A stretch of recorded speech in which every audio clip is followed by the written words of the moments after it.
Bismillahirrahmanirrahim.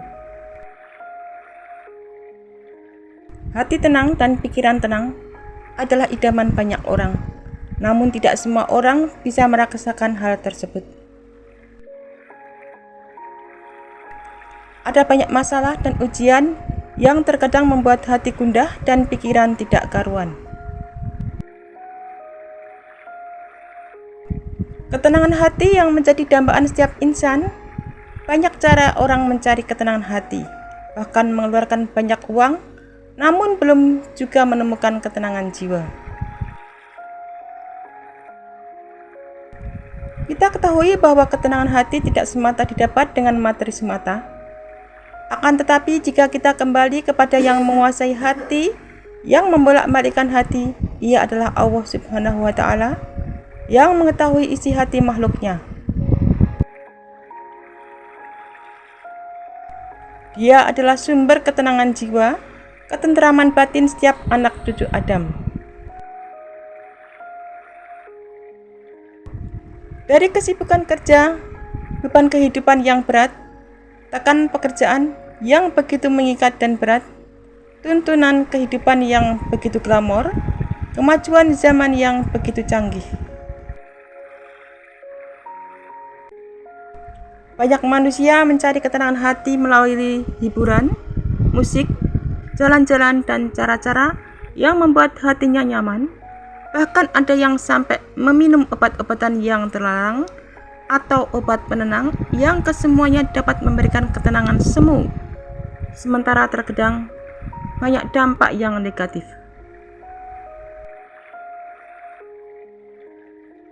Agama Islam yang dibawa oleh Nabi Muhammad SAW 14 abad silam memberikan konsep dan kontribusi bagi umatnya agar selalu ingat dan sadar bahwa kehidupan di dunia ini sementara dan semua adalah milik Allah serta semua atas kuasanya.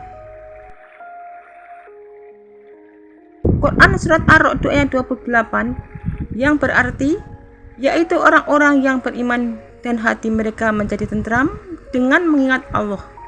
Ingatlah, hanya dengan mengingat Allah lah hati menjadi tentram. Pesan yang kita dapat dari ayat ini adalah orang-orang yang beriman kepada Allah dan Rasul-Nya, hati mereka menjadi tenang dan tentram, karena bagi mereka hanya mengingat Allah lah hati ini akan menjadi tenang. Ini solusi terbaik bagi hamba-hamba yang mencari ketenangan batin. Dengan cara mengingat Allah Subhanahu wa Ta'ala melalui zikir, salat, dan membaca Al-Quran, hati ini akan tenang, nyaman, dan tentram. Zikir atau mengingat Allah. Zikir adalah solusi terbaik karena zikir adalah cara seorang hamba untuk ingat kepada Sang Maha Penguasa alam semesta ini, memuji kebesarannya, sehingga timbul di dalam hatinya bahwa segala sesuatu di bumi ini atas kuasanya dan kodrat dan irodahnya.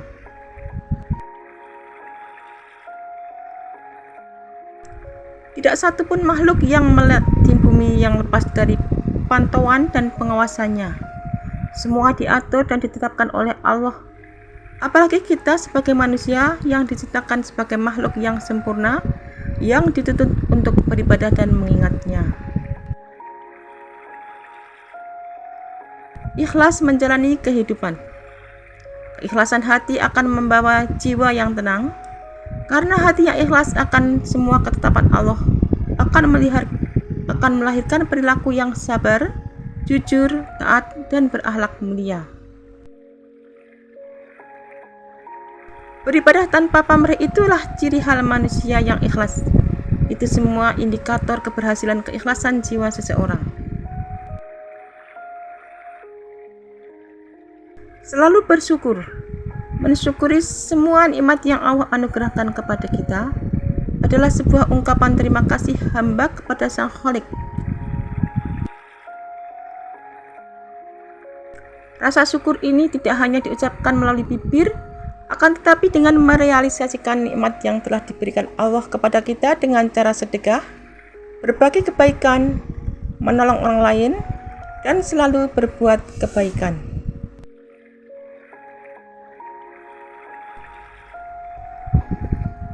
Ingatlah sebuah ayat Al-Quran yang mempunyai arti, dan ingatlah juga tatkala Tuhan memaklumkan, sesungguhnya jika kamu bersyukur, pasti kami akan menambah nikmat kepadamu, dan jika kamu mengingkari nikmatku, maka sesungguhnya adabku sangat pedih. Quran Surat Al-Baqarah ayat 153 yang berarti, hai orang-orang yang beriman, jadikanlah sabar dan salat sebagai penolongmu. Sesungguhnya Allah beserta orang-orang yang sabar. Dan sifat qanaah adalah perilaku yang menerima ketentuan dari Allah Subhanahu wa Ta'ala. Semua ketentuan Allah, baik yang buruk, rezeki, jodoh, dan maut, diterima dengan ikhlas. Seorang hamba menerima sedikit dan banyaknya pemberian Allah, baginya akan semua pemberian Allah adalah anugerah, dan selalu bersyukur serta ikhlas menerimanya. Sifat qanaah ini yang akan menjadi barometer ketenangan batin. Cara dan solusi untuk membuat hati menjadi tentram dan nyaman dalam menjalani kehidupan ini. Kebahagiaan merupakan dambaan setiap insan. Salah satu cara meraihnya ialah menciptakan keadaan hati yang tenang dan lapang.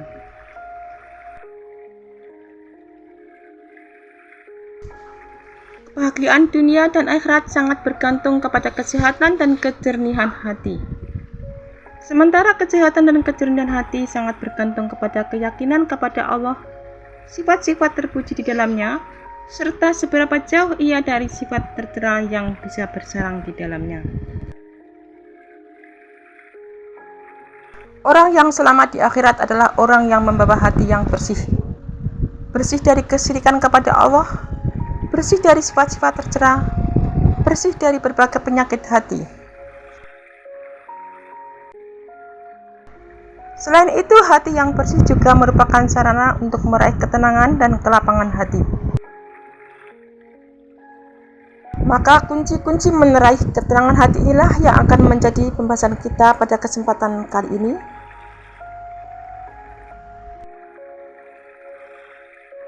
Banyak orang-orang yang hidup serba kecukupan, bahkan bergelimang harta, namun hatinya tidak tenang. Hatinya sempit dan tidak lapang.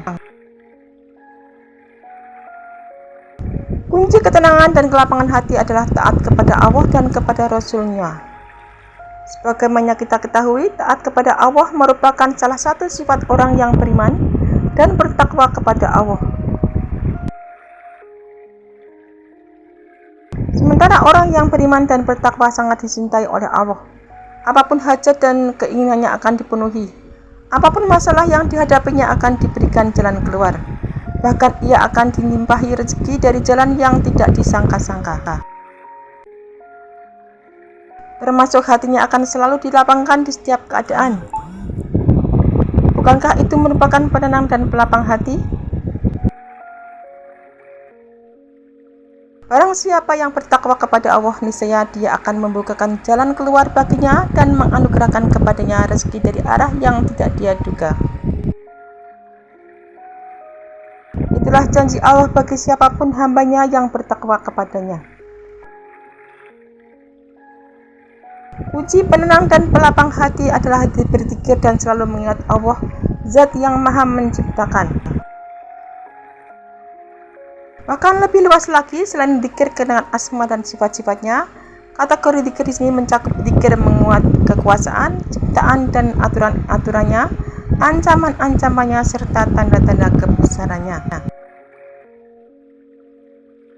Selain menjadi sebab turunnya ketenangan hati, zikir mengingat Allah juga menjadi sebab selamatnya diri dari melanggar larangan-larangannya.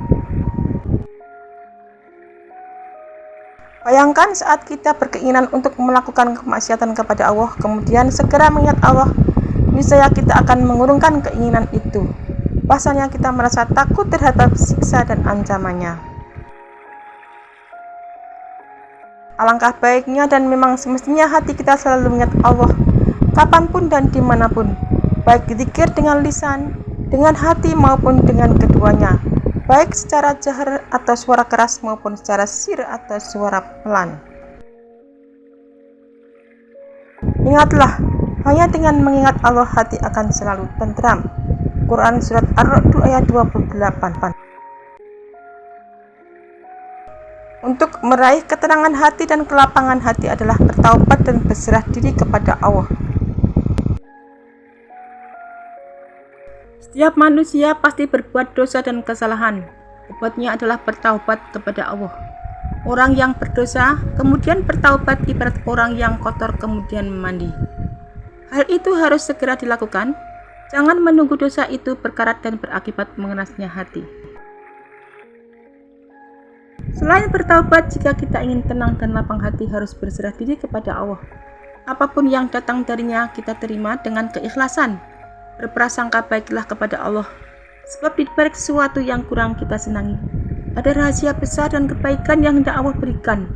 Ingatlah, apapun yang diberikan Allah kepada hamba-Nya pasti baik. Sebab kurang baik itu hanya menurut pandangan mata kita. Dan penenang hati selanjutnya adalah memperdalam ilmu Allah. Salah satu kunci penting meraih ketenangan hati adalah mendalami ilmu-ilmunya, sebab dengannya hati kita akan tenang dan terang dari gelapnya kebodohan. Karena itu, selagi ada waktu, tuntutlah ilmu Allah. Perdalamlah ilmu Allah, niscaya hati kita akan lapang dan tenang. Ingatlah, ilmu itu cahaya yang selalu menerangi pemiliknya, sekaligus menuntunnya ke jalan keselamatan. Dan penyebab ketenangan hati adalah selalu menolong sesama. Orang yang selalu menolong kesulitan orang lain, maka ia akan ditolong oleh Allah. Bukankah ketika mendapat pertolongan orang lain, hati kita menjadi senang?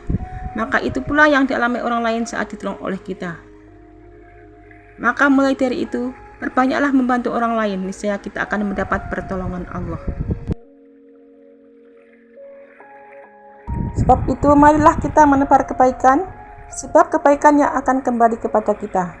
Tolonglah orang lain, niscaya kita akan mendapat pertolongan. Bukalah kesulitan orang lain, niscaya kesulitan kita pada hari kiamat akan dibukakan oleh Allah. Semoga kita termasuk orang-orang yang senantiasa mendapat pertolongan Allah, serta di akhirat kelak kita termasuk hamba-hamba yang mewarisi surga. Amin ya rabbal alamin.